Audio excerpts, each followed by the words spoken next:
Around the beginning of the year, I struggled with a lot of loneliness. I've gone through a lot of addiction troubles. I struggle really badly with anxiety. It gets really hard sometimes and how to control it, and sometimes it gets out of control and I get feel very isolated and very alone. I think the hardest thing was when I lost my grandma. I went through a season of questioning God. I was like, why did you take her like you did? And why couldn't I talk to her one more time and have one last conversation?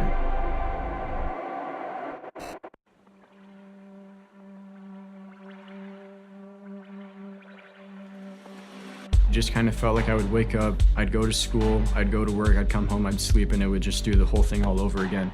Kind of stressful not knowing exactly what the future holds and just having all these expectations to know the answers that I don't know.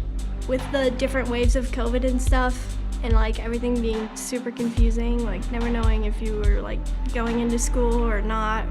All my classmates just moved forward with their lives and it didn't feel like I really had anything going for me. And then I went to the rally back in January, thanks to a really good friend of mine.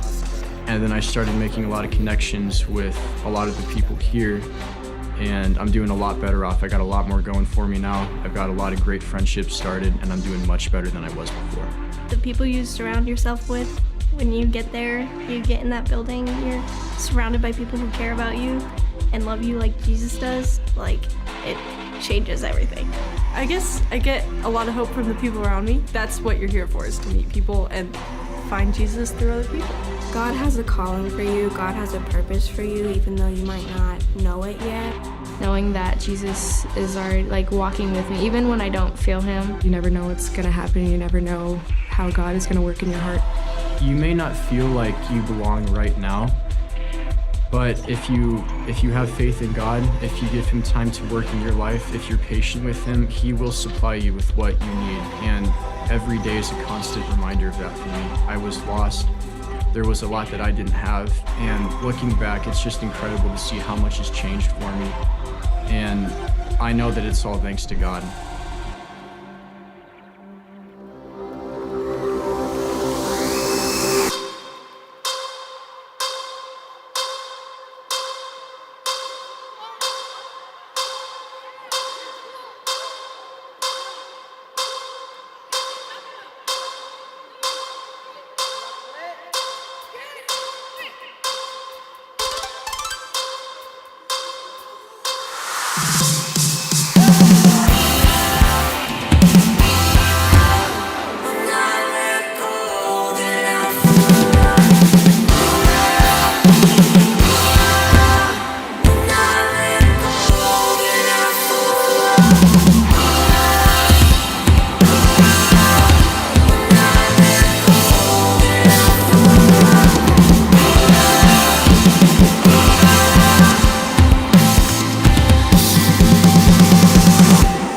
Close my eyes and colors fly. There's no hiding from your grace. I can't deny your heart for mine, and it's unrelenting change. I was on the edge of deception, caught up in my own hesitation, until you're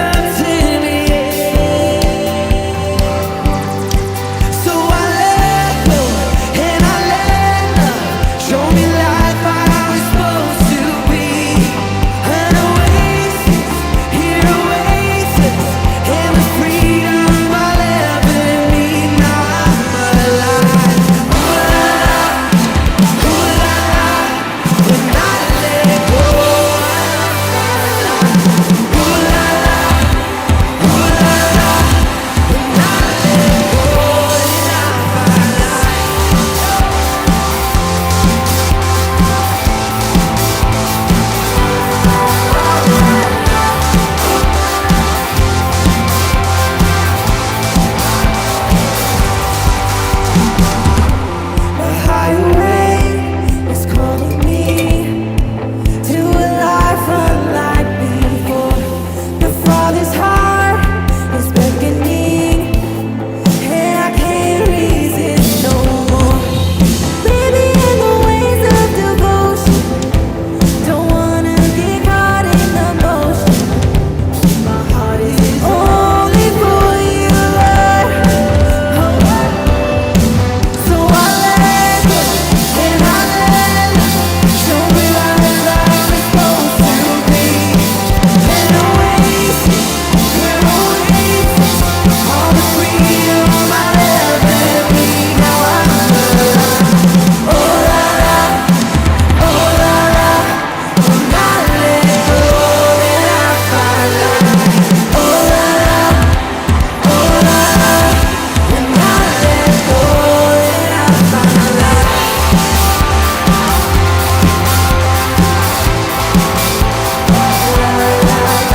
like it.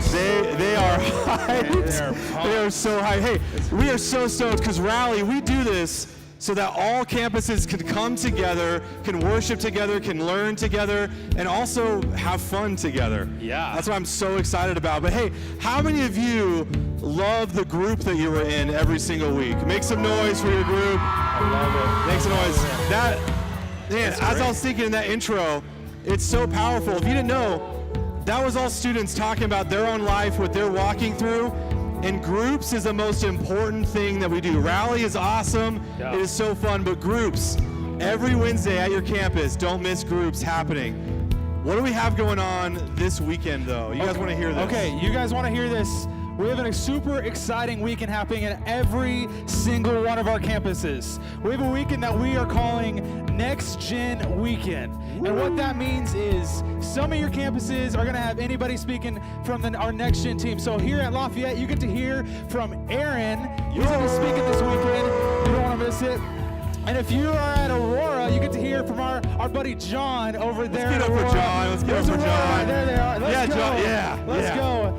All the other campuses, you guys have some amazing people speaking. You do not want to miss Next Gen Weekend this weekend. Absolutely. And hey, we're going to have a lot of fun later, but hey, we're going to continue in worship. I want to give a special invite for all of you standing back there. I want to invite you to come up.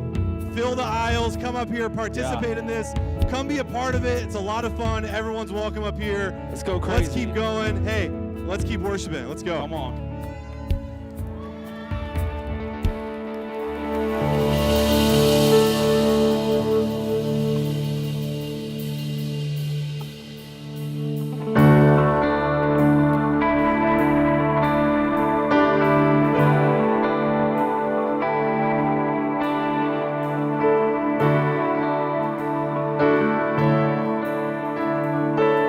Come on, you guys know it. You sing it with me.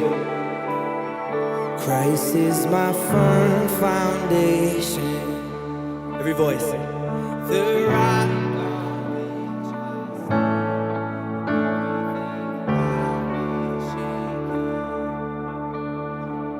I'll never be more glad that I put my faith in Jesus.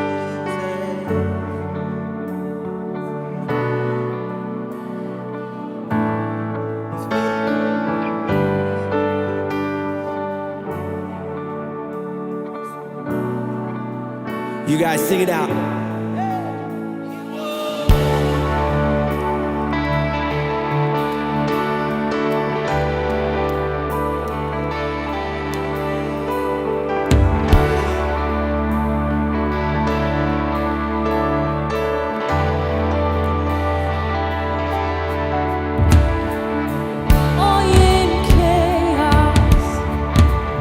I've got peace that makes no sense.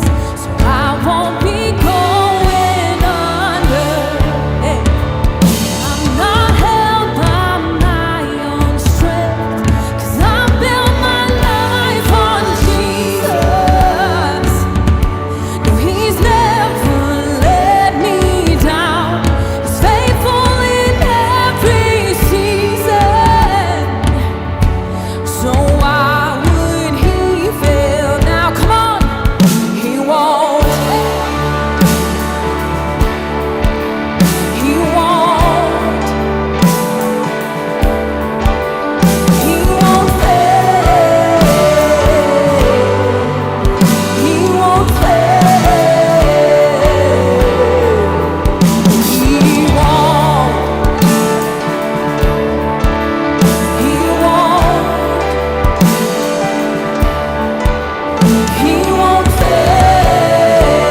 on, we sing. The rain came, wind blew, but my house was built on you. I'm safe with you. I'm gonna make it through. Come on. The rain came, wind blew, but my house was built on you. I'm safe with you. I'm gonna make it through. Rain came, wind blew, but my house is built on you.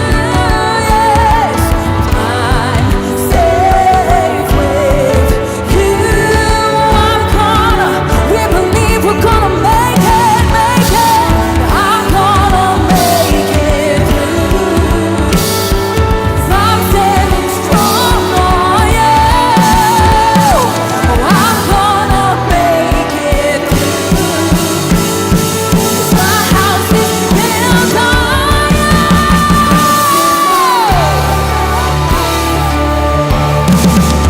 He's the rock on which I stand. When everything around me is shaking, I've never been more glad that I put my faith in Jesus. He's never let me down. He's faithful to generations. So why would he fail now? He won't. Come on, we believe he won't. He won't fail. He won't fail. He won't.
Hey, raise your hand if you need a reminder that you're God's child tonight.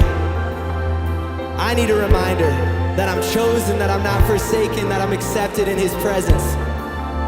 So let's sing this out together, remind ourselves and the people around us that He loves us and He welcomes us in. I am chosen, not forsaken. You sing.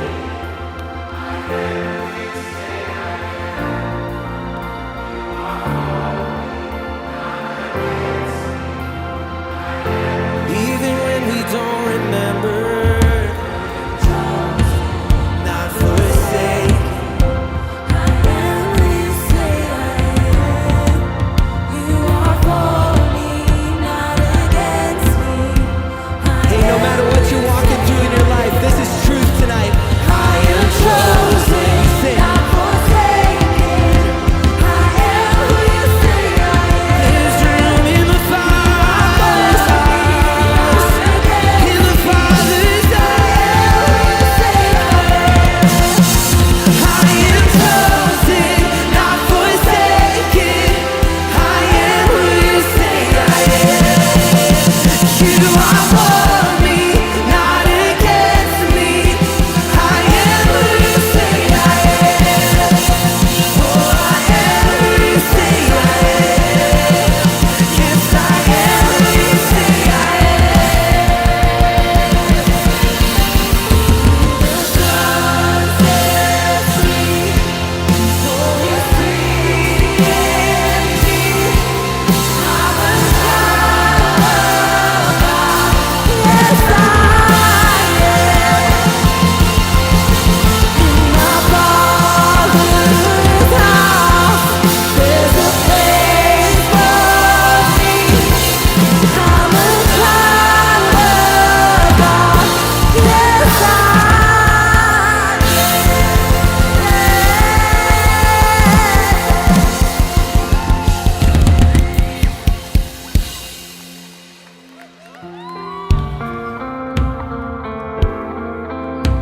Where you're at. My name's Nate. I have two kids.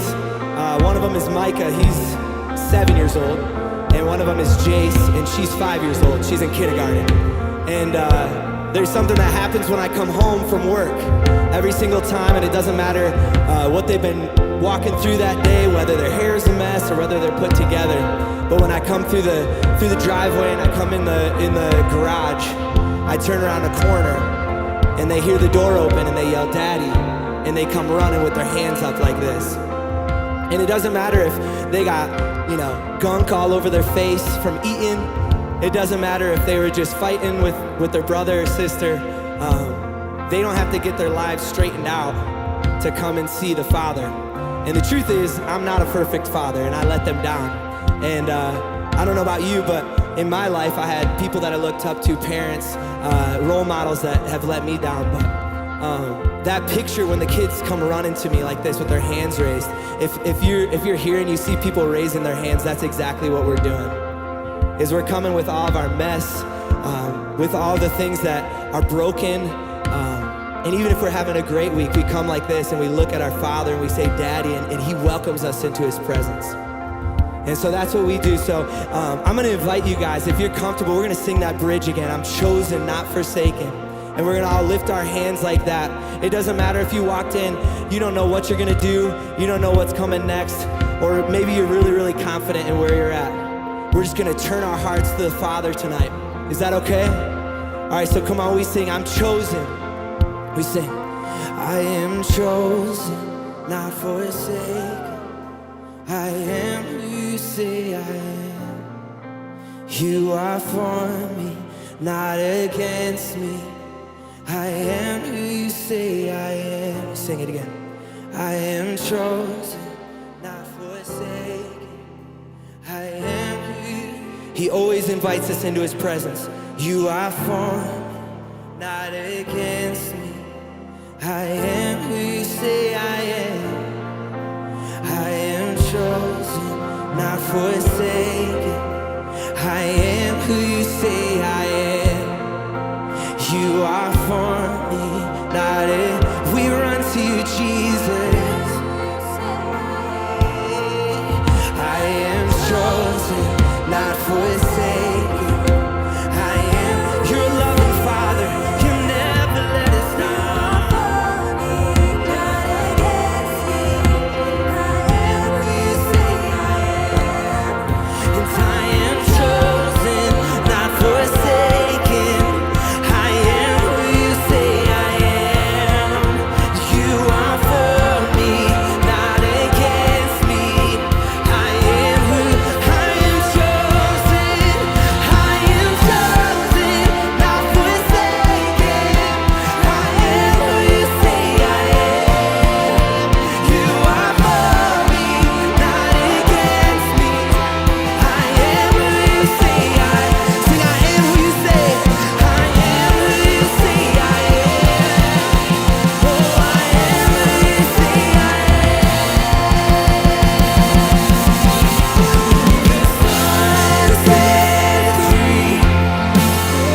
place, God, that you welcome us into your presence. It doesn't matter what our week looked like.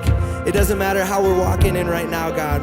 If we're ready to worship, if we're ready to hang, if we're ready to, shout, all you ask and all you invite us to do is just turn towards you and lift our hands and look to you. So that's what we do tonight, is we look to you. And we thank you that you'll never let us down. No matter what the word father means to us, or no matter what the word parent means to us, or no matter what we've walked through, God, you are a father that will never let us down, that you're faithful and will build our lives on that, God. So we stand surrendered to you and open. You welcome us into your presence. You say we don't have to be alone because you're there. And so we thank you for your presence here today. And we open our hearts to what you have to say to us today. We love you, Jesus. We're so thankful for you, and it's in your name we pray. Amen. Amen. Well, hey, Rally folks. We're glad you guys are here.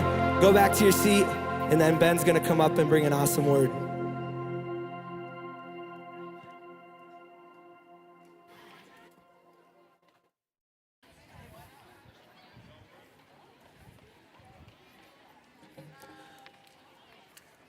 All right, as you're getting a seat, Flatiron students, how are we tonight? We good? Nice. Hey, so listen, I got to tell you the truth. I have been very, very excited about tonight, all right? So way back in the day, I got to lead middle school and high school students here at Flatirons. And here's what I believe about you guys. I believe you are wiser than most people give you credit for, and that you give credit for yourself. Not all of you, but some of you. You're wiser than you give yourself credit for. And also, honestly, there are very few people who love Jesus or follow Jesus as intensely as people your age. So a few weeks ago, Sean Lord was like, hey, would you want to come teach at Rally? And I was in a heartbeat. I was like, absolutely, yes, please let me do this. Okay. There's four girls who are excited about that. So here we go. Okay. All right. Okay, thank you. I want to tell you a story. I want to start with a story. The story is from 20 years ago when I was a senior in high school. I know that I look like I'm 19, but I was in high school 2 decades ago. It was weird times. There were no smartphones. The internet was barely a thing. There were dark times. You had to cobble your own shoes and churn your butter, and it was terrible. But so anyway, I'm a senior in high school, and I had been dating this girl for a couple years, all right?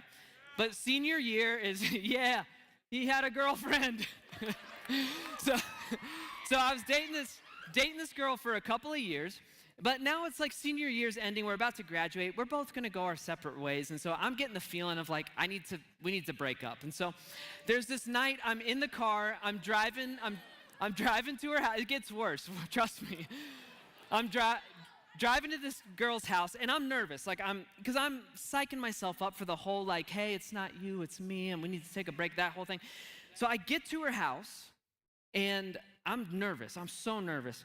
And I walk in the door, and the mood is just off right away, because I walk in and her whole family's there.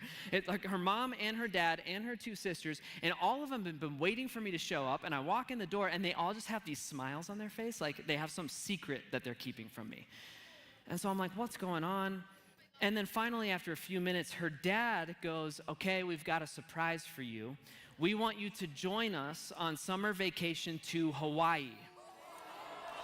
Yeah.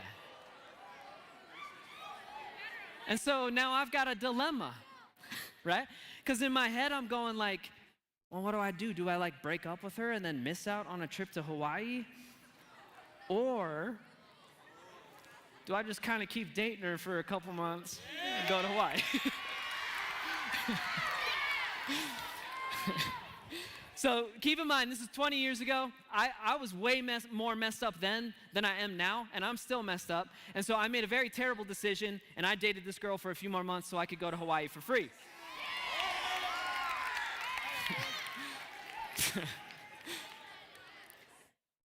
You all need saved.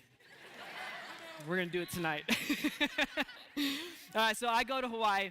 You can judge me if you want, that's fine, because I went to Hawaii. I don't care if you judge me. Hawaii was dope. I did a bunch of super fun stuff there. My girlfriend and I, we weren't doing very well, but that's fine. I just hung out with her dad the whole time. I did awesome stuff. We hiked through a pomegranate forest, so like the mountains smelled like a Bed Bath & Beyond or something like that. I went on a helicopter tour of a volcano. I went surfing. I had the time of my life. It was me and my soon-to-be ex-girlfriend's dad just like high-fiving and having a blast, all right? Well, so one day we go snorkeling, and I had never been snorkeling before, and I loved it. I was having so much fun. Everyone else got bored like 20 to 30 minutes into it. I was out in the water for like hours. And so if you've been snorkeling, you know, you're swimming and you got your goggles on and you're looking down, and I'm swimming through like these mazes of coral. I'm seeing all these beautiful fish. I saw an eel. I saw a manta ray. There were sea turtles everywhere, all right? This is also terrible. On the beach, there were all these signs that were like, don't touch the turtles.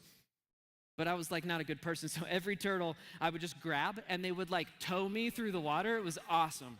All right, so for real, like one of my favorite experiences like of my entire life, all right? So I'm swimming, and I've been out there for a really long time, like a really long time. And as I'm swimming, it's like, the longer I'm out, it's like the ocean floor gets a little bit deeper and a little bit deeper, right? And the coral gets more and more spread out. But I just keep telling myself, I'm like, I'm just gonna go just like a little further. Because like maybe there's gonna be like really cool animals out in the deeper water. So I keep going and going. And at one point I turn around and I go look at the beach, and it's like you can't see anyone. Everyone's just like little tiny dots on the beach. Like I can't recognize anyone. I can't pick out my girlfriend's family. There's just like ants on a log on the beach way far away. And so I get freaked out a little bit for a second, but then I just tell myself, it's like, all right, here's what I'm gonna do. All right, I'm gonna go swim back to the beach in a minute, but like I'm not gonna take this moment for granted, right? I'm gonna just soak in the view, because I'm staring at the island of Kauai. Like this is where they filmed Jurassic Park. It's perfect. Like I'm staring at mountains and like a beautiful sky and crystal clear waves on the beach. And so I tell myself, in a minute, I'll swim back to the beach. But for now, I'm just gonna float on my back. I'm not gonna let this moment slip me by. I'm just gonna soak in the view. And so I do that. Right? A few minutes later, it's like, all right, I'm gonna go. I'm gonna swim back to the beach. But before I swim back, I'm gonna just kind of duck my head underwater, see if I see anything cool before I head back, right? So I duck my head underwater, and I'm expecting to see coral and like fish and sand and all that stuff. Instead, I duck my head underwater, and it is darkness for as far as the eye can see. I had like floated out past the shelf. Or I don't know how, I'm not a beach person, I don't know how that works. All I know is when I had my head underwater and I panicked and I looked back towards the beach, I could see where the ocean floor dropped like a cliff, and I'm out past it, all right? It's just darkness. And there's like, you know, it's like your mind plays tricks on you, and I swear I'm seeing like shadows, like, you know, coming up from the darkness at me.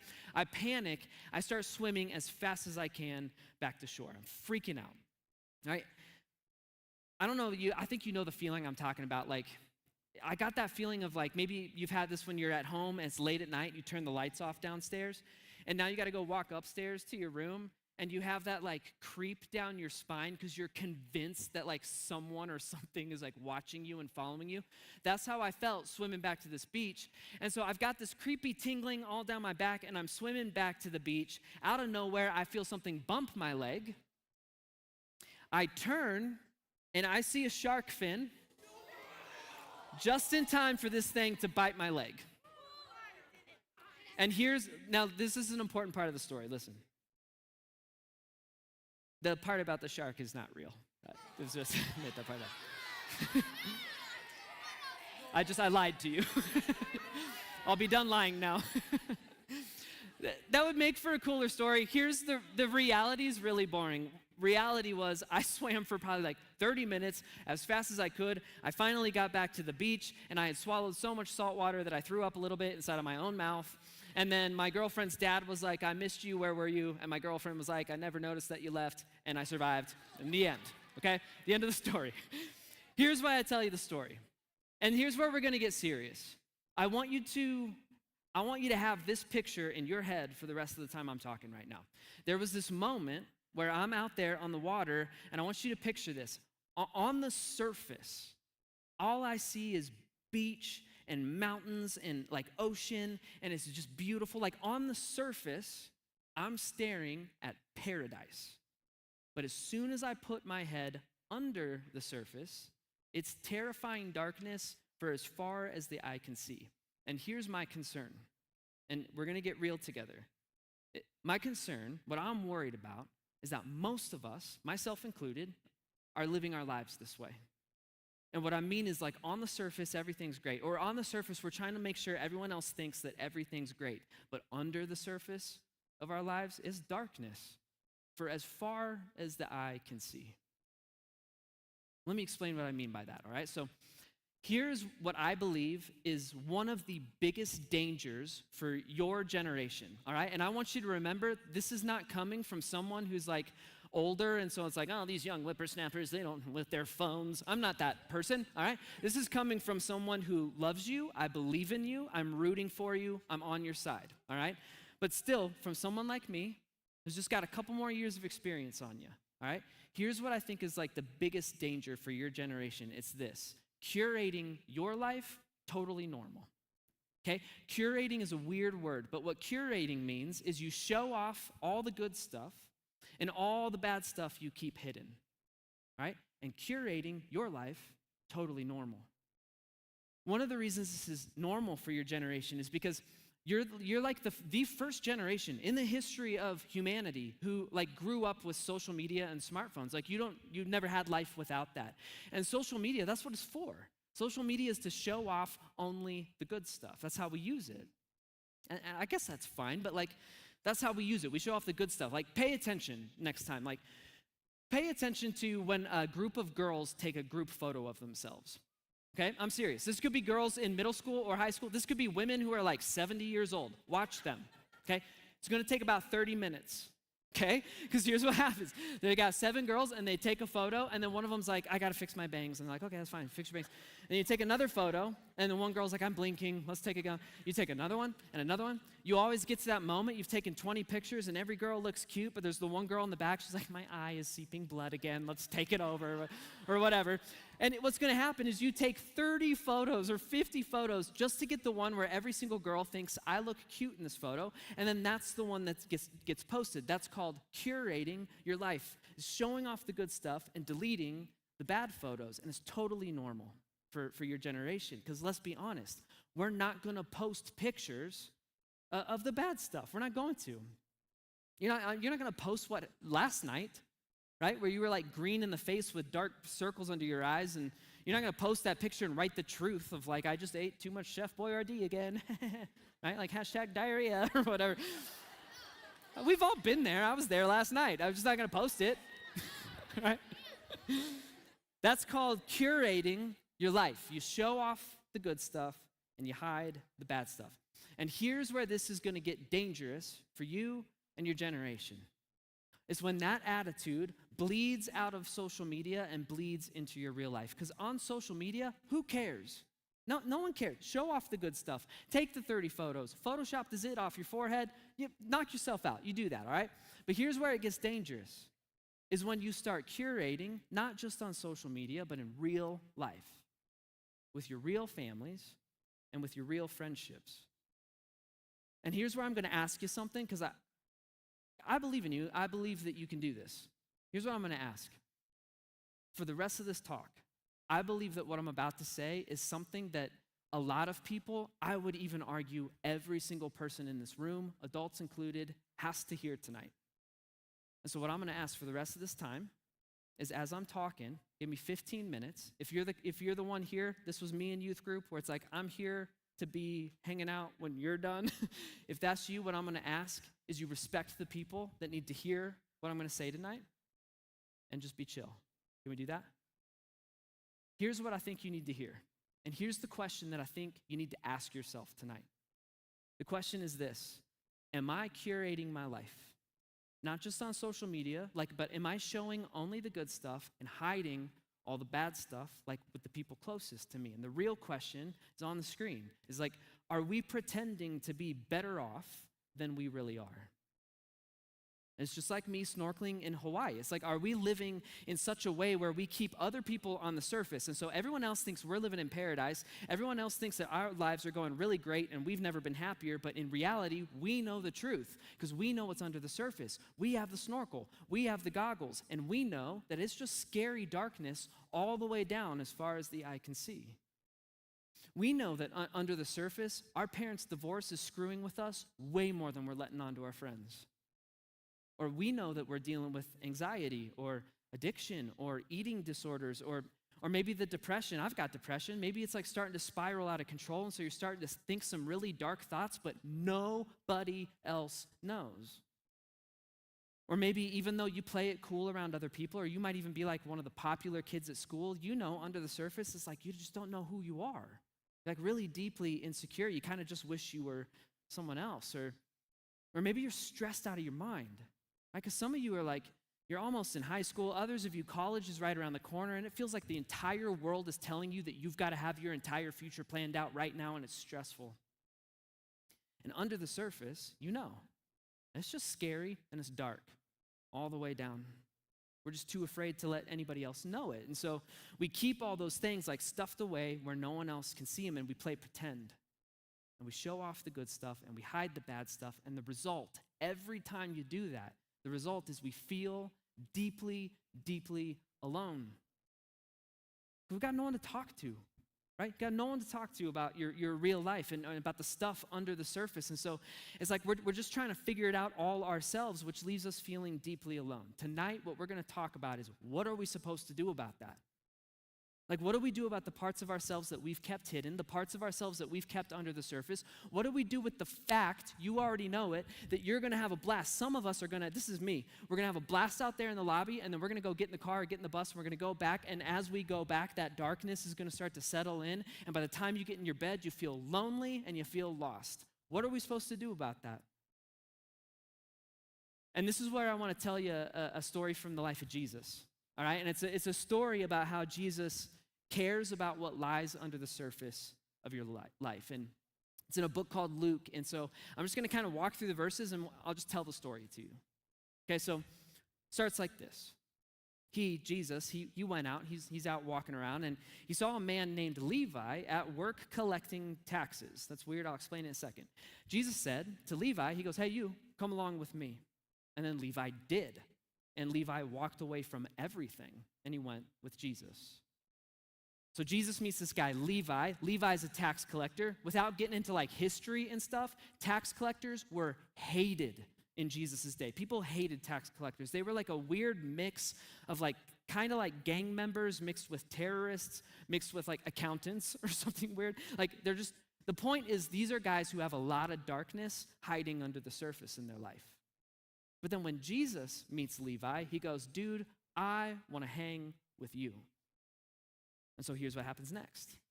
Levi gave a large dinner at his home for Jesus, and everybody's there, dude, like everyone. Taxmen and other disreputable, like shifty, shady characters are guests at this dinner party. And so Levi goes, "Okay, cool, Jesus, you want to hang with me? Great. I'm going to throw a house party tonight, and you're coming with me." And they do. They go to Levi's house, and Jesus kicks back, and he has a dinner party with Levi and Levi's friends. And the Bible tells us that Levi's friends are just as rough and broken and messy as Levi is. And so I'm assuming this party is rowdy.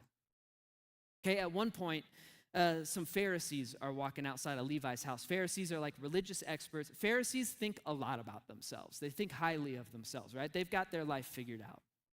So these Pharisees are walking by Levi's house, and they hear like, music pumping out of Levi's house. Some guy's jumping off the second floor balcony or something. I made that part up. But they see the party, and they go up, and they look through the blinds, only to see Jesus, of all people, hanging out with people like Levi and Levi's friends. And the Pharisees are not happy about this. Look at this. The Pharisees and the religion scholars, they came to Jesus' disciples greatly offended, and they asked these guys, "What in the world is Jesus doing eating and drinking with crooks and sinners?" In other words, they're going, what is Jesus doing hanging with people like that? And doesn't Jesus know that people like that, they got a lot of dark stuff under the surface? And shouldn't Jesus be hanging out with people who like have got their lives figured out, people like us? Well, Jesus overhears this question, and so he steps up to the Pharisees, and here's what he says. I love this. Look at this. Jesus heard about it, and he spoke up, and he goes, guys, listen, who needs a doctor? Like, who goes to the doctor? Healthy people or sick people?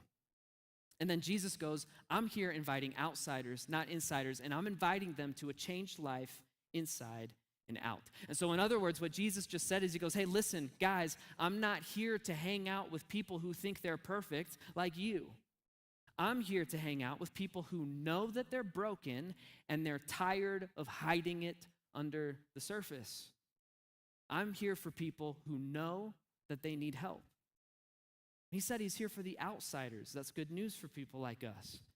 He said, I'm here for them. I'm here for the insecure and the confused and the lonely and the grieving and the hopeless and the depressed. And he goes, just you watch. I'm going to love these people. And as I love these people, their lives are going to change inside and out. I'm going to change their lives on the surface and under the surface too.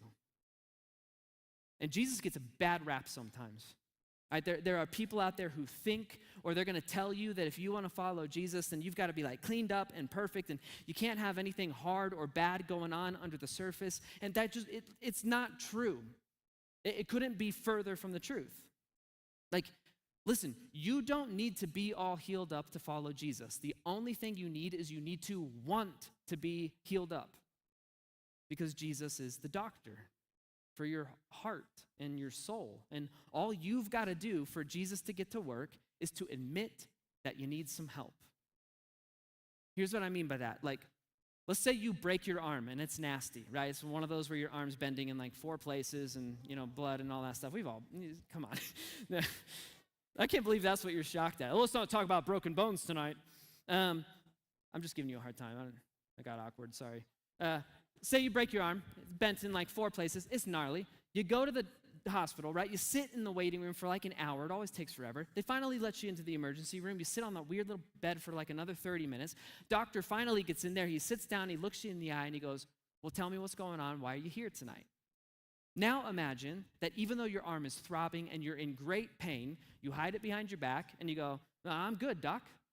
Like, I feel fine. I just came to visit. Just came to say hello. That would be insane. Why? Listen, because you don't go to the doctor and hide what hurts, because you want the doctor to heal you. And Jesus says that he's the doctor for all the broken, like hurting parts of your soul and your heart. It's like all the stuff that you can't fix on your own. You've already tried to fix it on your own and nothing's working. And Jesus looks at you and he goes, I love you and I want to help you and I want to put you back together again, but you've got to be honest with me.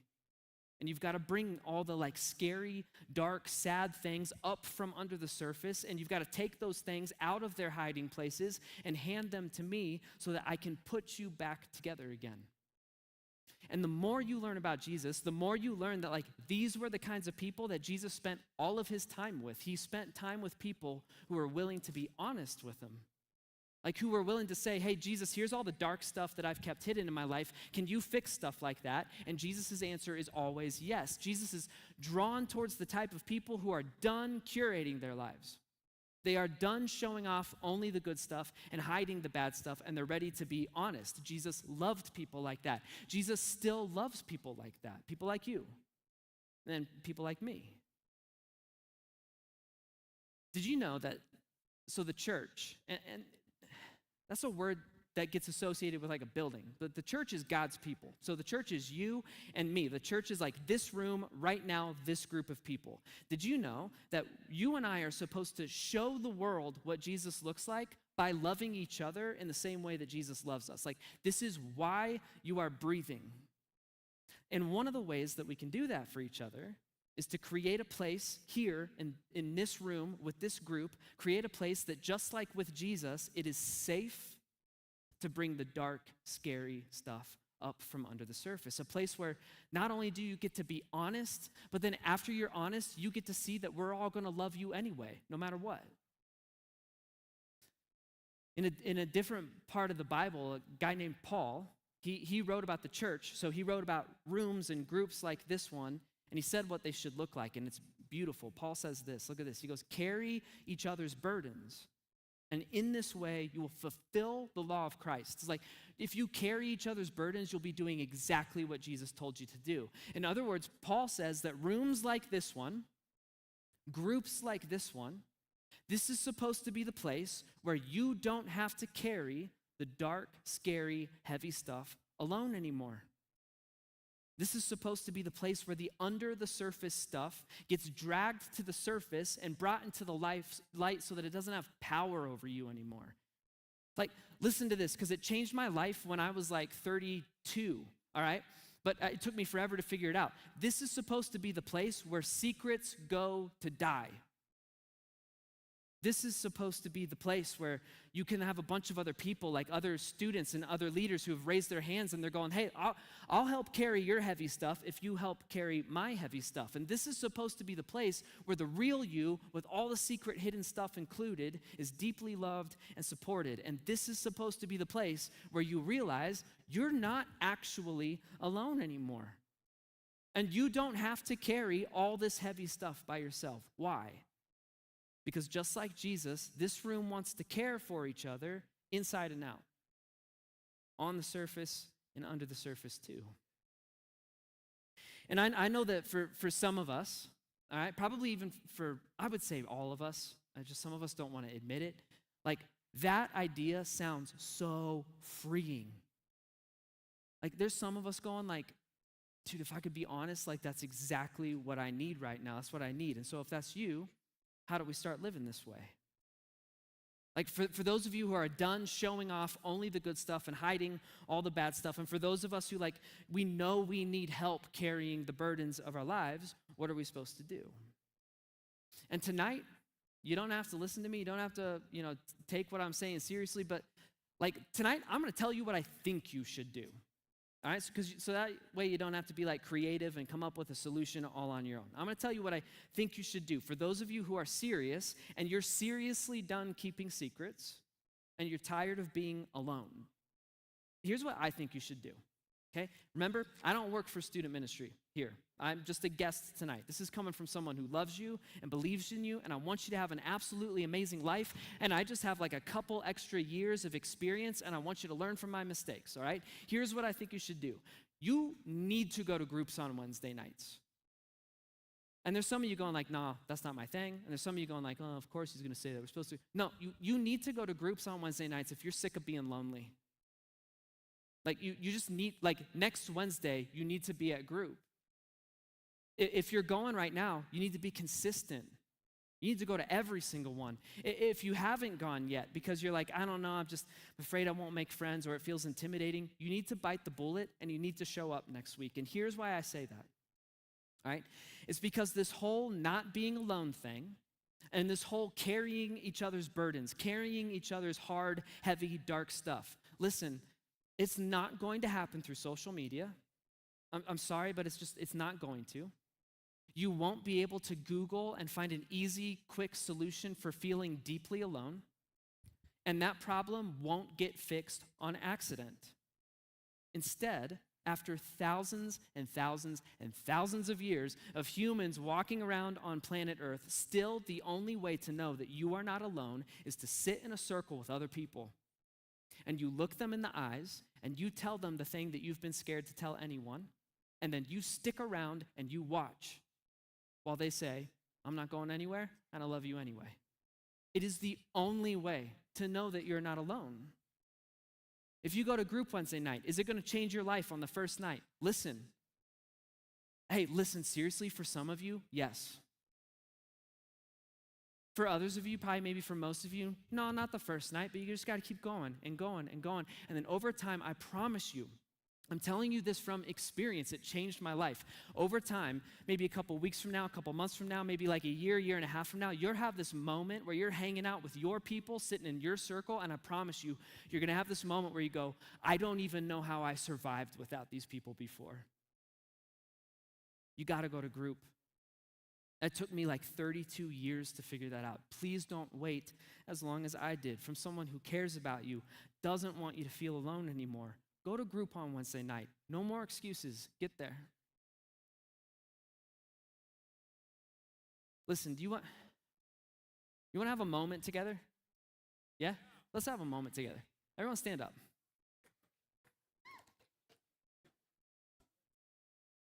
Here's what I'm going to ask that you do. Put your hands on the shoulders of the people next to you. Let's like make these big, long chains in the aisles.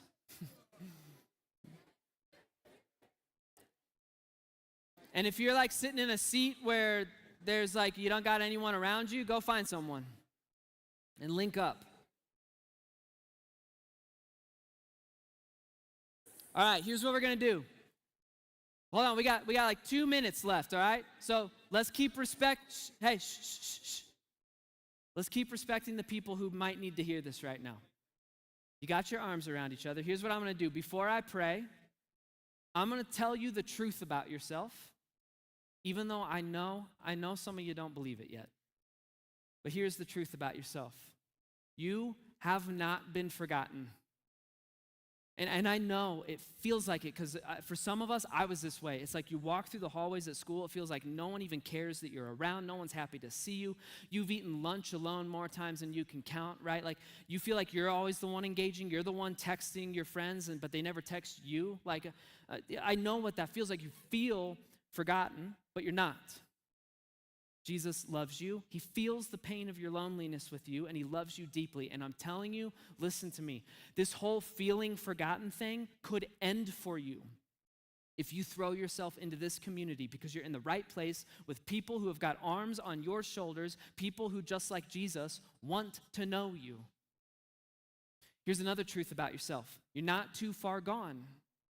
And some of us in this room, we've never had that thought. Others of us, we think that every single day. We think there's something deeply wrong with us. We just think we're bad, right? We just think we're bad apples or something. And so we've got stuff that's hidden, and we hid it on purpose, right? Because we're convinced that, like, if anyone knows the truth about me, no one's going to want to be around me anymore. And I'm telling you, Jesus tells you that you are never, ever, ever, ever too far gone. And also, I'm telling you, this whole feeling that you're too far gone could end for you. Because you're in the right place with people who have got arms around your shoulders, and they're telling you, just like Jesus, that we want to love you and care for you inside and out, on the surface and under the surface too. And then here's our last truth. You are not alone anymore. You don't have to live alone anymore. You really don't. And again, because you're in the right place with people who, just like Jesus, go, let's just put our arms around each other and walk through life together, and I'll carry your heavy stuff if you help me carry my heavy stuff. You don't have to be alone anymore if you don't want to. And I'm telling you, one day, you guys will believe it if you keep your arms around each other and do not let go. Let's pray. God, thank you for this group. Thank you for these students. God, thank you for what you've done in my life. Like, you've shown me through community and through people and through groups that, like, I can take all that scary, like, dark stuff that I was so afraid to tell anyone. I can bring it up to the surface and still be loved anyway. And, like, I've gotten to see your love through other people that way. So, God, what I'm asking for is courage in the hearts of these students. For anyone who's sitting here and it's like, dang, I don't know if I can do it. I don't know if I can dig this stuff up. I don't know if I can tell anyone what's going on in my heart and in my soul and in my life. God, give these students courage. God, give them courage to show up next Wednesday night and start being real with other people. Or if they need to, give them the courage to go talk to their leaders tonight before they lose the nerve. But God, ultimately, I love you so much. I love students so much. God, thank you for what's going on in the lives and hearts of every single person standing in this room. Remind them that they're not forgotten, they're not too far gone, and they're not alone. God, I love you because you were the first one to say all that stuff to us, and it's in your Son's holy name, Jesus Christ, that I pray. Amen. Hey, this made my month. So I love you guys. I think someone's coming. Aaron's coming up. Hey, hold up. Don't leave yet. Don't leave yet. Don't leave yet. Hey, can we thank Ben real quick for hanging with us tonight? Come on. Hey, listen up. Hey, we're going to have a lot of fun things that you can be a part of, hang out with in the lobby, but do not leave tonight if you need to have a conversation with a leader, man. We have some people that want to talk to you, have conversations. But hey, we love you. We're so glad that you're here. Go head out to the lobby. We got a lot of fun things. We'll see you next week at Groups.